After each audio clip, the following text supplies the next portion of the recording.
Richard Young, welcome onto the podcast, my friend, and thank you for joining me all the way from the wonderful part of New Zealand, Dunedin. Pleasure to have you, my friend. Welcome. Thank you, Nick. Thanks for the invite. It's we were talking before we went live, and your background living in Toronto, in Bath, and different parts of the world, and I want to just share with our listeners around the world. I went on to one of your wonderful webinars, probably December 2020. And I was really interested as an executive coach in transitioning elite performance from a sports point of view, Richard, and really trying to see and dissect that into the world of the work I do with CEOs and high potential business leaders. And I joined you, and again, I was probably the person in the very back of the room on this Zoom call that we had. And I was really inspired, Richard, by the work that you've done for many, many, many years. And as I said in my intro, around your background as, covering and being an Olympian, being, really at the pinnacle, high end of high performance sport. So I was really thrilled that a few weeks ago when I reached out to you after, as I say, attending that webinar and reading in depthly, I'm a dyslexic introvert, but really thumbing my way through your white papers and a few of your research papers, I just felt to myself as a fellow human, but also as a fellow coach, I'd love to get you on the podcast and share your story with our listeners and see where the conversation takes us. So thanks so much for your time and spending an hour with me and going through a few things, your sport background, your business, which is Simplify to Perform. What a wonderful name for a business, Simplify to Perform. As they say, Richard, it does what it says on the tin. And I'd also love to share a little taste of something you've been doing in your PhD, but also a book that you've written that will be coming out here in New Zealand in, I think it's April 2021. Is that the dates, around April time for your book? That's right. Yeah, that's right. So we can talk about that. Definitely. And maybe in May we'll get you back on and have a bit of a debrief dive into the book itself and have a follow-on conversation. But there we go. So those that are watching on the video, here's your book. How proud are you, Richard? Oh, it's looking good. It's with the editor, and the back and forth, and it's in good shape. Yeah, I'm looking forward to launching. So I've got listeners around the world. They may not have the pleasure or fortune of understanding a bit about who Richard is. Take us back, my friend. Just give us a bit of an introduction and welcome on the show. Give us a bit of an introduction into who you are and what you do, Richard. Yeah. Well, thanks for the invite as well, Nick. This is, I think your work has a lot of alignment as well, not just the coaching part, but, the system component of how people grow into being a higher performer. Because performance is everywhere. It isn't just the medal. That's the difference maker for athletes, but really it's communication. So how deeply we can connect to who we are and the people we're talking to. So whether we're a parent or a worker or a coach or an athlete. So, and I seem to learn that the long, hard way, which is why I got into this area. So where I can work with people individually or collectively or organizations to help smooth their way to performance. So, because it looks like a giant puzzle, really. And you've only got so much time to solve the problem and create the puzzle. But it's just like us in life. Like, we really don't know what the future looks like. And we take a step based on the best information we've got. And high performance has a couple of the challenges we'll come to in it that make it even more difficult. So when I started out, something about the Olympics really attracted me. So that the combination of everybody in the world, all in the same place, the festival, I was drawn in as a kid to that. And so when I was a kid in Toronto, during the Winter Olympics, my dad and I built a 2-turn bobsleigh track in the backyard, which was on the fence. So I'd hop up onto the fence with a sled, the little runner sled. I'll then jump and I'd have 2 small turns. It was like a 2-second run, but I was hooked. And I thought, I think maybe I can do this. I wonder if I can get there. and it seemed like land of possibility. So I searched around for sports and judo. I was too light and didn't like getting choked, and then went into gymnastics, but the flips weren't really that good. And anyways, then we had a trip to England, which is where my folks are from. Mom's Irish, dad's English, and we live here in Dunedin, New Zealand now. But I went back when I was a teenager, and my uncle took me for a bike ride. And I said, well, you got an awesome bike there. And he said, oh, I used to be a pro. And I said, really? He said, I did 3 Tour de France. So suddenly, even though he wasn't a blood relative, he was an uncle relative. And I thought, maybe that's it. So I became really connected to him. And then the colors of the sport and the tech, and it seemed to be the full picture. So I got into the problem solving because now I had an expectation on myself. I thought, I think I can make it. And here might be the sport. And so I got into the high tech end of the sport. I read everything about science, everything about mental skills. I started to drill my bike out, put holes in it so I can lighten it. How old are you here, Rich? Sorry to interject. How old are you, my friend? This is 16. So good. Carry on. 16. Carry on. Yeah. But you drill out components and things. Like I drilled out the seat post, and you don't drill out a seat post. So that's lesson learned. And then I filled my tires with 200 psi of helium, and I got into the tech. But as I got into the tech, I found the problem was getting more complicated because I was adding more stuff and more stuff and more stuff. So I made the Olympics in '88, and what that did for me was I could meet the best in the world who had peaked at the same time, at the right place, the right time. They were at their peak.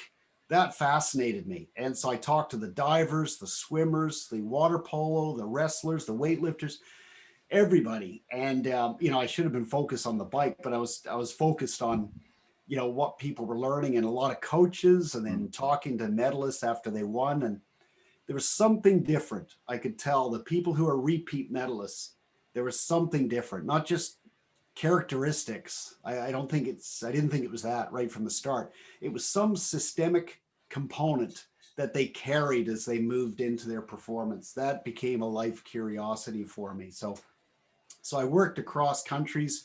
I was with the British team, set up their technology and innovation program, which is still running. English Institute runs that, but my job was to set that up, connect the Formula One and military, and get the tech in. I'll then do the same in New Zealand. So I was asked to come here and set the same program up. Again, more Formula One, more America's Cup kind of connections. Not all that high end. Like a lot of it was just really creative people, like Ian Taylor at Animation Research. And so a lot of connections like that, bringing tech into the sport. What I learned was you arrive with, cryogenics, carbon frames, and they're trying to figure out how to embed this into a system they don't understand. So the athletes don't look fit. The coaches weren't sure how to plan. And here I was with all this gear distracting them, and they were desperate to embed all this good gear, ice vests and things. So I changed tacks to the inquiry process and how to help uncover the system they were in through their activity and thinking. And then I kept that rolling and ended up reviewing the reviews for high performance sport New Zealand across 3 Olympics to measure behavior on your way into a games and then compare that to your result. And so now that's what I do. I make activity and thinking visible to national coaches. So I mentor and coach. I run workshops on different topics, a master class on exceptional systems for performance. And then there's advisory work on Olympic plans, performance reviews, learning with a women's leadership group. And we track their learning as they move through into high performance sports. So it's a broad mix now. It was tight across all the sports, but tight on Olympic sport. And now it's broadened. There's still a lot of Olympic sport, but it's taking that message into other domains. I love and thank you for sharing with us all a little bit of a brain dump on where you get to today. And I'm sure throughout this two-way conversation. We're going to flow around from Bath, from Toronto, from the Olympics to New Zealand. And I hope that's okay with you. As I said on the outset, let's just have a great conversation. As somebody myself who's dyslexic, working and reading a lot of data is a challenge. I'll be honest. It's very hard to take a whole heap of information and try and dissect that through into my brain that I can then relate to. And one thing I was really blown away with your own business, Simplify to Perform, was literally dumbing things down. You touched on that a little bit earlier, Richard, around, here's me, Richard, rocking up with all this data and all this stuff and all this, I use the word noise, and the poor athletic Olympian, or him or her, they want gold. They have the mindset set, they've worked all their life and predominantly over the last 4 years to turn up in Tokyo, in Athens or Sydney on that day and nail it and be the proudest guy or girl on the planet. But behind that, you peel back that onion or you look under the hood, there's so much that goes on in and around that person. And one thing that I loved about the webinar that I joined you on, and also the work you're doing at Simplify to Perform, is you just simplify it down and you really take a lot of information and data and you crunch it down for that individual to really benefit from. Because you're probably similar to most people from a coaching capacity. We have got so much data at our fingertips to pull and to push and to utilize. But what's actually benefiting that dude? What's actually really going to support and enable that person to excel and turn up, show up and lift gold? That's really where I got so excited about what you're doing in your business, Richard, and how that kind of flows through. So I want to say, from a fellow coach, but thank you so much for bringing your work to the wider audience, because the Olympics, to me as a child growing up, and I remember sitting at home with my parents and watching some of the Olympics and seeing there was a guy that in the UK, and he would do all different sports over 5, 6, 7 days. And to me, that was the pinnacle. He's swimming, he's running, he's jumping, he's hurdling, he's pole vaulting, he's doing all these events. He hasn't just shown up for one event, Rich, he showed up for multiples. So as a child growing up, Toronto was home. Is that childhood days for you, Richard? Is that really the kind of grassroots side of you? How soon, when you popped out, were you into sport? How soon were you running around doing things from a sporting point of view? From day zero, really, because my dad was a kind of obsessed Premiership football fan from afar. So he was from Newcastle. Yeah. And but he had a chance to play, like almost everyone's dad who's from England had a chance to play in the Premiership. Like, I don't know how many times I've heard the story, and I don't know how close he thinks he was, but anyways, then there was a sub tackle and his knee went, and I've heard that story 50 times too. Yeah. But anyways, very sporty family. Just generally, like the history, not my mom or sister so much, but definitely my dad. And he was the keen fan, so he showed up to everything, and that was a chance to connect and bond, and so we did lots of stuff like that together.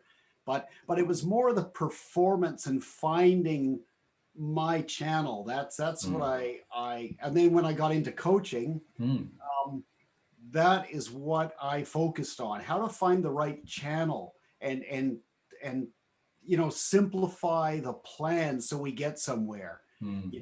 Like an analogy is my little boy, my youngest boy is 10, and he came back at Christmas with a Secret Santa, and it was a bag of puzzle pieces and a whole box. And actually, like that.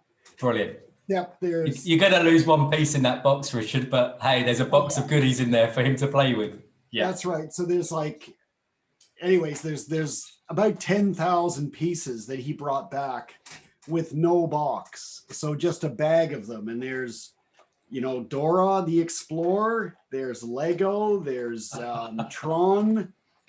And he said, hey, can we build this puzzle? And I said, sure we can. Where's the box? And he said, oh, there's no box. And the pieces are different sizes and there's thousands of them. And it looked like high performance. Like that really is the challenge. We've got a lot of pieces that we can see other people doing. There's a puzzle at the end that can come together, but we have no picture. We've got no box.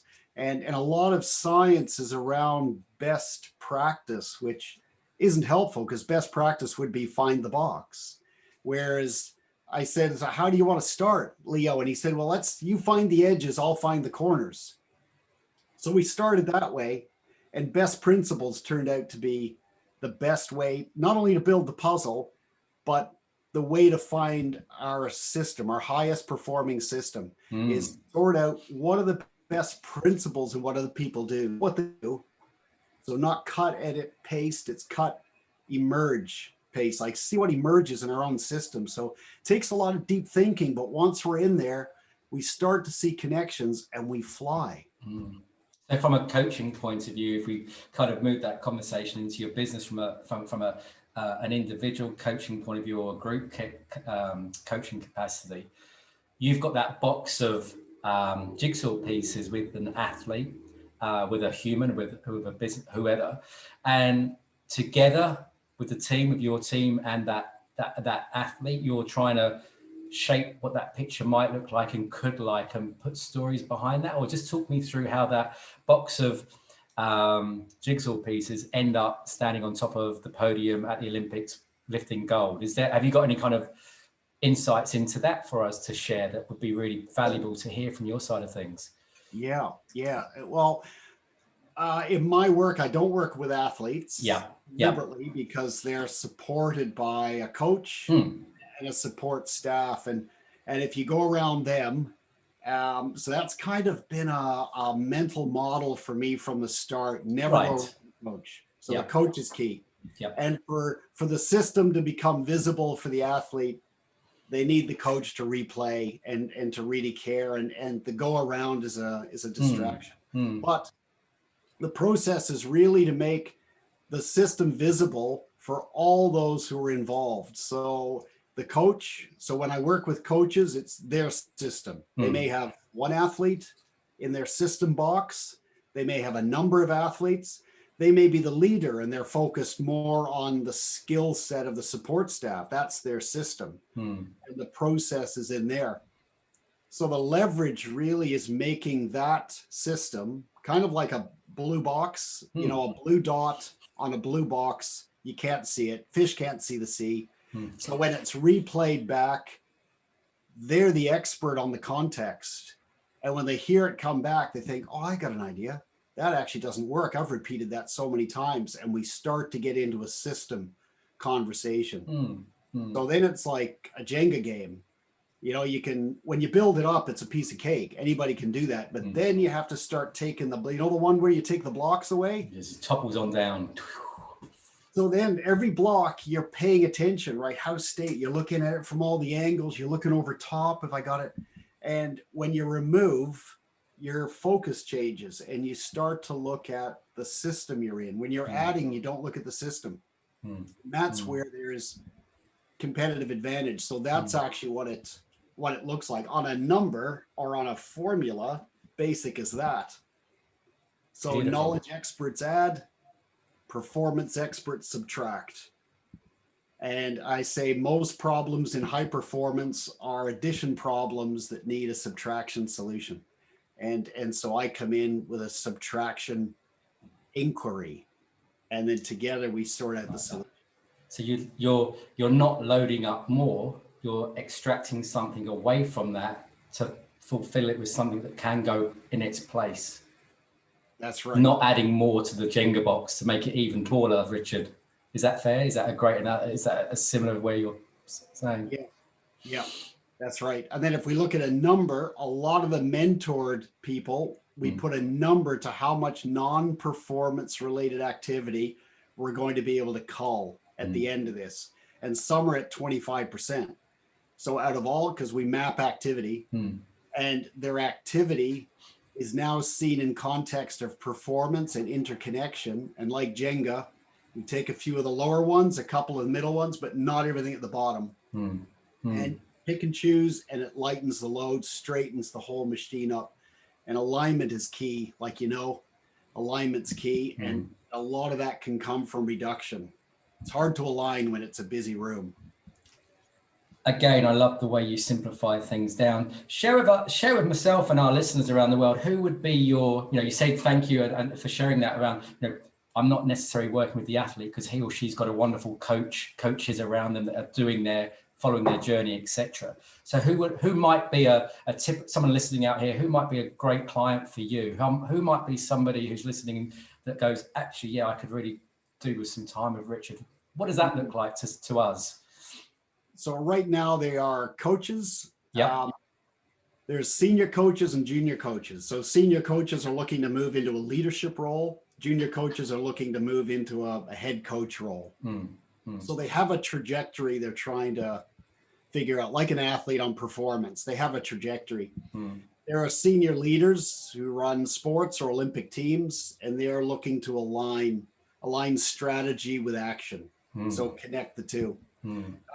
There are senior leaders in business. So these are the only people outside of sport, but they've come from sport. So some of them are athletes who are now managing directors or CEO in another company, and they're looking to bring a sport model, which they found simple when they were competing. Now their business world has become complex. And so we apply sport into their world. There's a number of people connecting who have no connection to sport, but everyone gets the value of sports. The value in our lessons, especially systemic, behavioral, mindset. It's the full picture.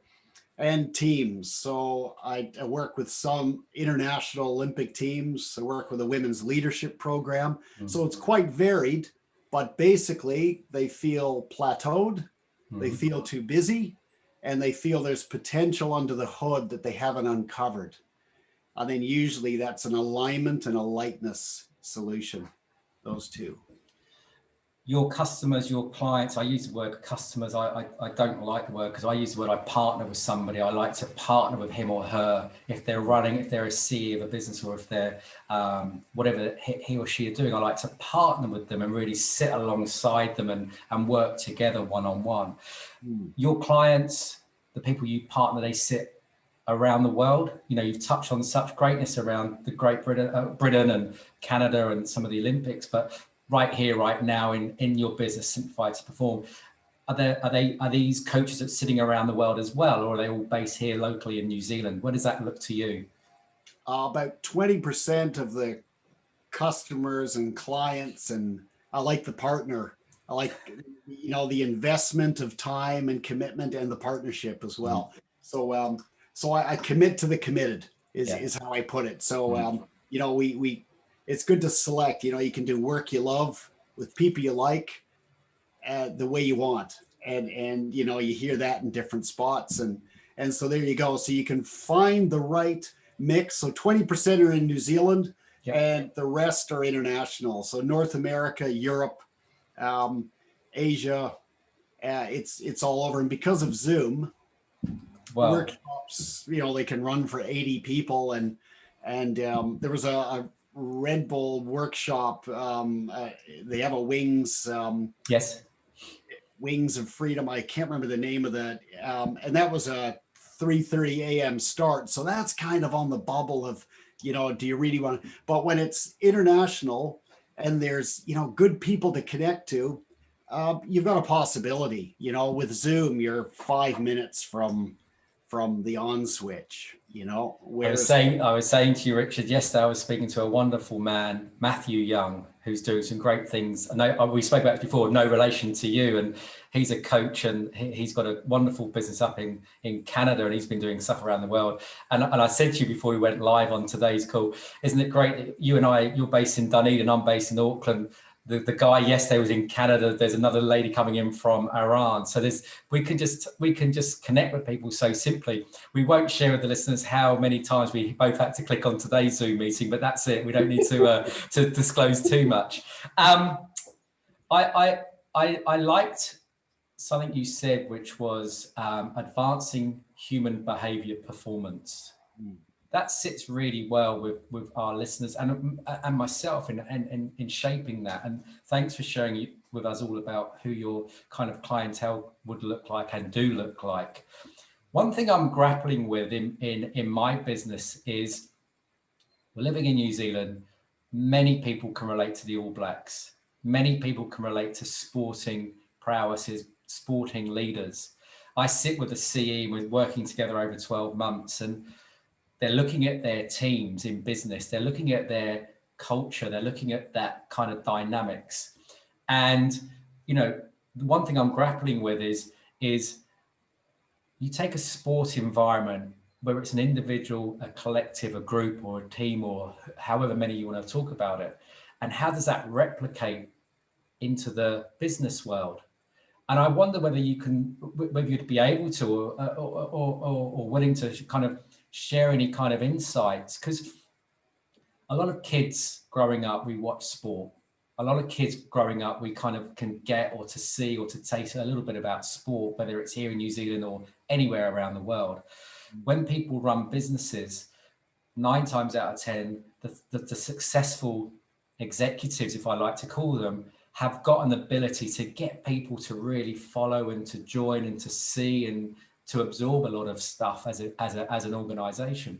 Have you got any insights or any kind of thoughts around transitioning that work that you've done in the past with that elite athlete and now taking that into your new, into your relatively growing, successful business, Simple to Form, around the business context? Have you got anything you can share with us on that? And specifically on mindset? Yeah, I'm really, I use the word fizzing when it comes to mindset. A lot of people's moods shift with that top 1 percentile, and I've seen it with elite sports people. You would have tasted it yourself. You would have experienced it through your career of, Christ, that guy or girl's mindset is he or she's are in the room. And I think we can be born and we can develop and we can learn and we can grow. But I'd love to touch on mindset with you, Richard, if that's possible. Yeah. So we're probably in the same place on the growth versus fixed, which is where, most people are when they use the word mindset. The next word is Carol Dweck, or the next name.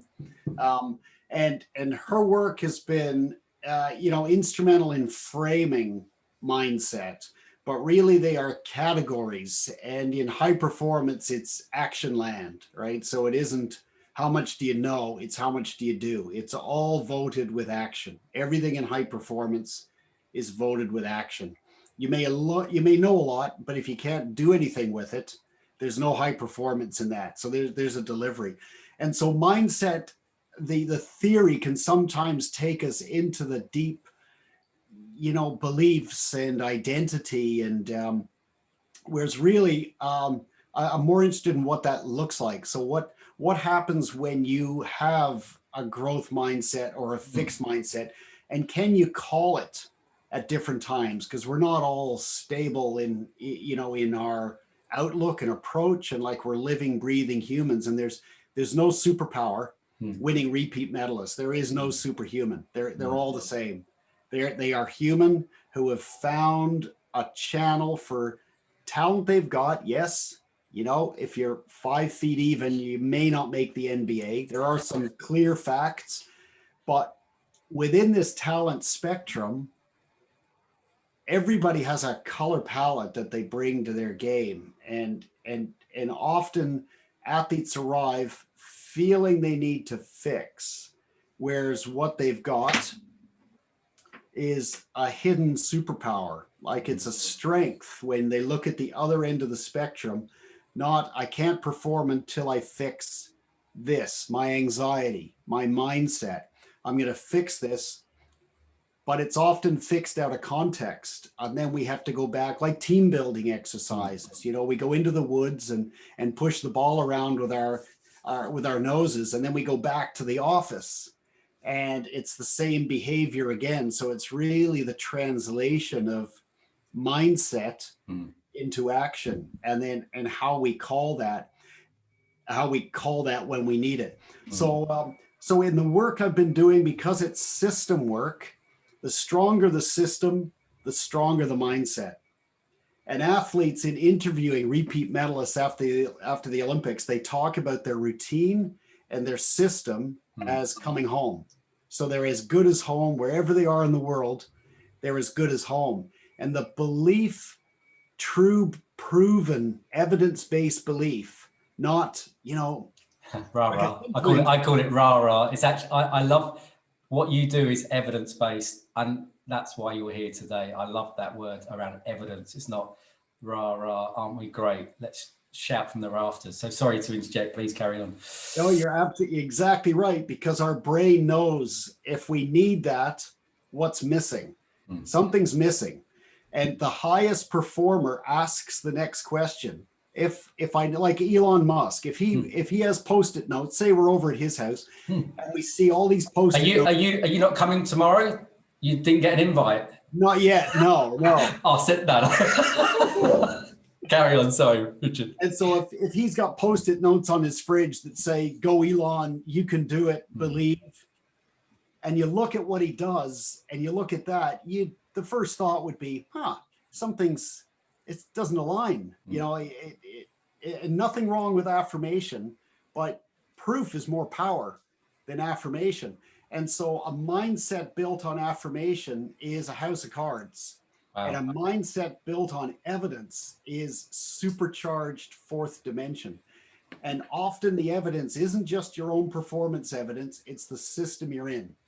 And how confident are you in the full interconnected system you're in? That's why culture is so important. It impacts mindset. And there was an Olympic gold medalist who I talked to right after he won. He was German, and this is the third Olympics he's won, third medal, 2 Olympics, 1 Worlds. And I asked, what's the difference for him? And he said, his German word was Überzeugung. And when I translated it, it's conviction. I was about to say conviction in his system, in himself. Is that what he was sharing with you? That's right. The combination, him and it. And then there's, so mindset with just me and no system, it's all on me. Mindset doesn't exist without the performer. But when the performer has a system, they understand, and it's delivering, and there's a number of steps on figuring out the performance system and tweaking it. Now you've got a performer with proof, and you've got a system delivering the proof, and suddenly game on. Sorry, yeah, game on. I love what you just said there, and one thing I've observed, Richard, with my clients, and I'm not working specifically with coaches who are then impacting athletes per se, or that side of things. But when I'm working with an executive or a future CE, or somebody who's going to step into a bigger role, I do a great deal of work like you do, which is evidence based in who he or she is. What are people observing in him and her? And then we go to work. But one thing I have noticed in my coaching business is less is more with these guys. Time poor. Lots of demands, lots of noise on their pressure, same as an athlete. They've got so many years to get themselves ready. One thing I was lying awake with last night, preparing for this conversation, and these things keep me awake at night because I'm a coachaholic. I love what I do. And I'm, like you, we're in the best job we can possibly ever be in. I'm assuming from your side, but from my side, very much. I'm in heaven every day. I love what we do. But one thing that kept me awake last night is, here's an individual that is doing some really good things. There's some evidence to support that and to back that out. CEOs of businesses turn up 365 days of the year. 364 days of the year. If he or she is celebrating Christmas, they might have a day off.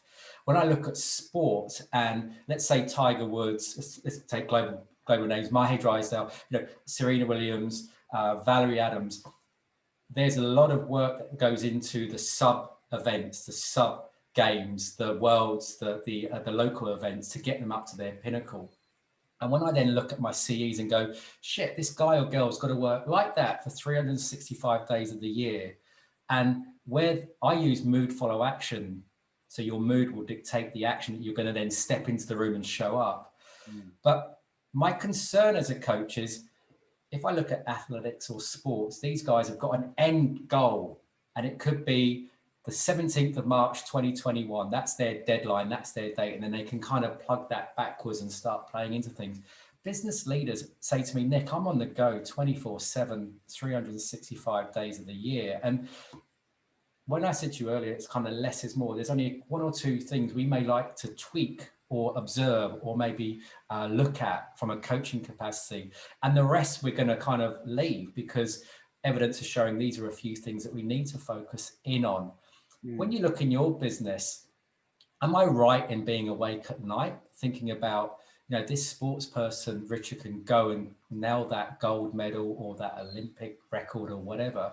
How do I bring my CEs along for that journey and say, look, typically a CE's in their job 5 to 8 years and then they're rotated out. That's a long time of somebody sitting at the top of the sport, top of their game. When their mindset, that's really why I was trying to allude that mindset and bringing that into our conversation. Any thoughts to make me sleep at night around that and stop trying to worry too much about my guys and girls? Because I don't have all the answers, my friend, but I wonder if you've got any insights on that. Yeah. So not the sleeping at night. Two kids, a 5-year-old and a 3-year-ld, just kill it. So. Oh, well, there's okay. On the Jenga game, there's 2 pieces. Yeah. So there's a lot of similarity, like on your example of the CEO in the game for 5 to 8 years. Typical athlete is 5 to 8 years. So they have 2 cycles. So when you think of a CEO, they may have longer than that. An athlete, they know based on the sport, how long their peak is going to last. So not only are they needing to recover, they can't be flat out because you can't perform. So even though they want to, and many overtrain, very easy to overtrain. It's much harder, like reduction, it's much harder to pull back until recovery makes sense to you, or you've been cornered and forced to recover, like stress fracture or mental breakdown or something has hit you've landed in rock bottom, and now you have to move forward in a different way.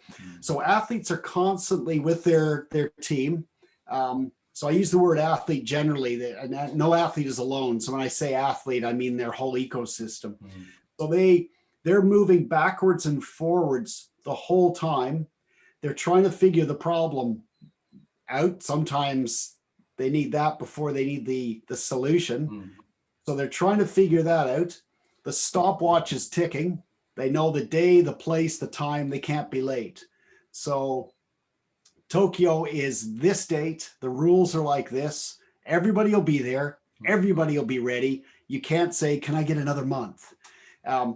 And not only that, but physically, you may not have what it takes in another 4 years. That for some of the sports, that's the way it is. So you've got a stopwatch, you've got a biological watch, you've got this unknown future, but you know the rules, you know the place, and your performance is public. So all of this happens in front of people. So the analogy for the CE, where they've got a lot of responsibility, their decisions are public. They may have this length of time in the game, sometimes overworked and not really balancing the long game with the short game. Athletes need to balance the two. And so there's a strong correlation between high performance sport and the highest performing leader.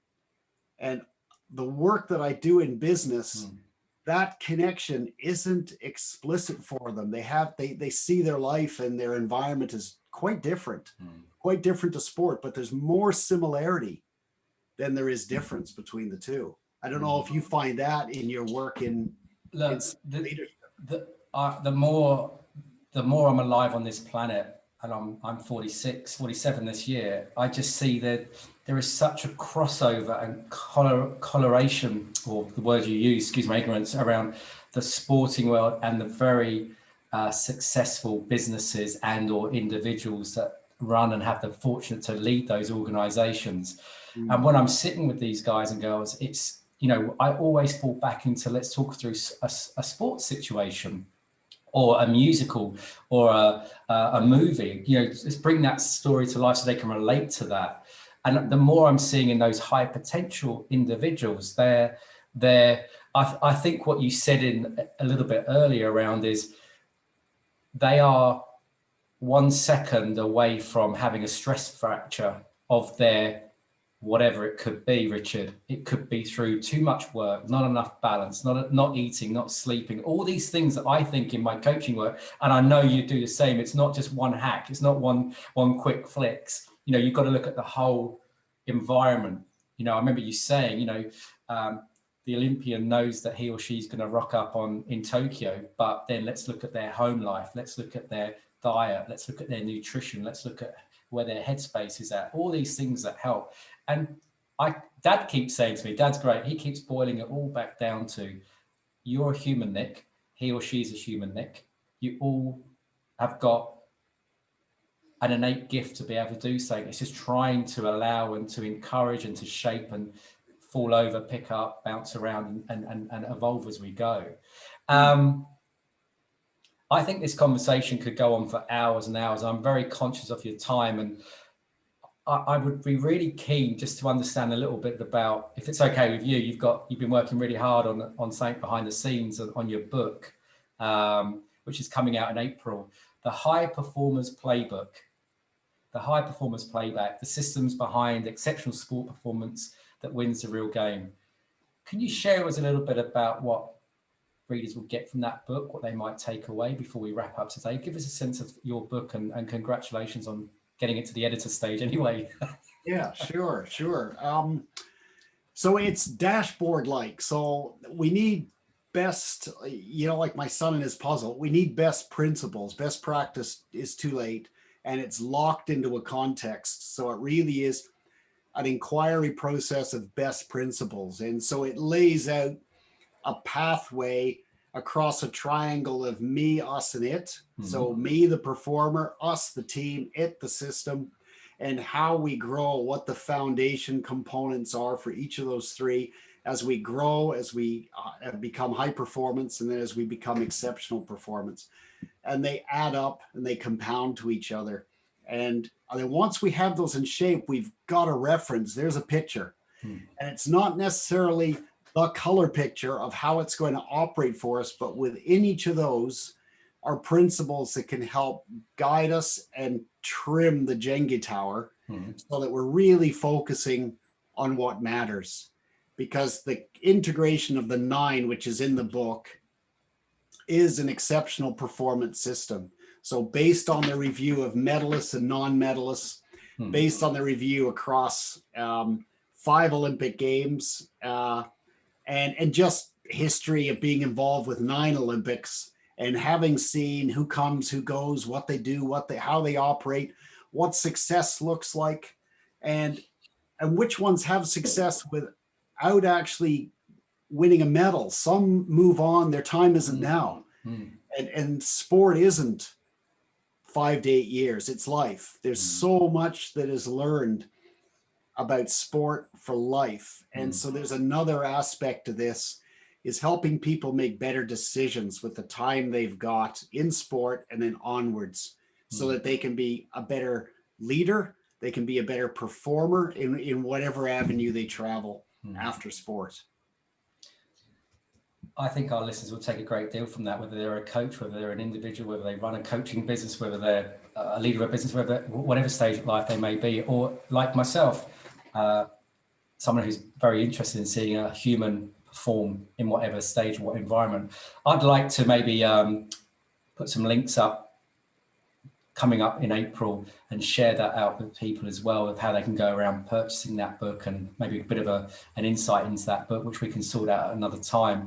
And time permitting and your time permitting, maybe get you back on post-April, post its launch, and maybe share a little bit more insights and maybe have a walk through that. As we wrap up today, and I'm so grateful to your time, and I mean that sincerely, this has been a wonderful conversation. I've been so excited about having you in this format and having the time with you. So I'm so grateful. 2021, the book comes out in April. What's some big goals? What's some big things for you that you're looking forward to, Richard? Well, I've got 4 kids, Go on, no time. That's the end of the conversation. 4 kids, Nick. That's right. And and high performance is a family game, and work is a family game. There's no real division. So we've got a couple. We had a family sabbatical for a year. We went to Canada and put the kids into school, and so we like the odd adventure in the hills and things. So we've got some of that, and on a work side, so that's Donna and the kids and I. That's our plan. We love that hiking, camping, sort of music together as well. Nice. So there's that, and then the complement is this exploratory work in high performance. So yeah, there are a lot of interesting projects that are coming up, and quite a few are starting to interconnect, where one group can work with and leverage another, and they can really start to accelerate. So I see that being part of the picture towards the end of the year is the cohort of people like in the masterclass where they're growing together, and their high performance is a shared experience with others in the group. So there's a high performance masterclass that starts same time as the book, and I'm really looking forward to that. Traveling for 10 months with a group of people. I've seen the webinar dates come through, and I'll 100% all that will be captured in our show notes. And if people around the world want to jump into a New Zealand time zone, how many times have you and I been on calls to the guys in America, and it's kind of 3 a.m. our time, and we're crawling out of bed into our little offices and having conversations. But I'll share those webinar dates, and if people want to jump on and connect with you, and I'd encourage anyone to have a look at that and consider what Richard's work is doing. So much more to talk about, but we're out of time. I'm so sorry that this conversation, my long form podcasts, have to come to an end, because I know I could just see in your eyes the energy and the passion around what you do in your work. What's the best way of people, if they want to connect with Richard, if they want to get hold of you, what's the easiest way and the best way for them to connect with you? The best way is through the website, because I have regular posts, and there's a newsletter of insights. Some of it's research, some of it's actual lived experience of performers. But it's news you can use. That's every couple of weeks. The webinars and master classes are on there as well. So either LinkedIn or the website, and I can send you those links, Nick. Yeah, that'd be really kind. And I'll encourage people as we wrap up today to jump on and at least check out what Richard's work is, what he's doing so successfully well, living out of Dunedin. You said that you and the kids like camping. Get down to the Catlins, my friend. We spent some time a few years ago, Nicola and I, before the kids came along, and that coastline and just the tranquility. Anyone listening around the world, the Catlins, just Google it. And that's a great exploratory space, isn't it? You're right.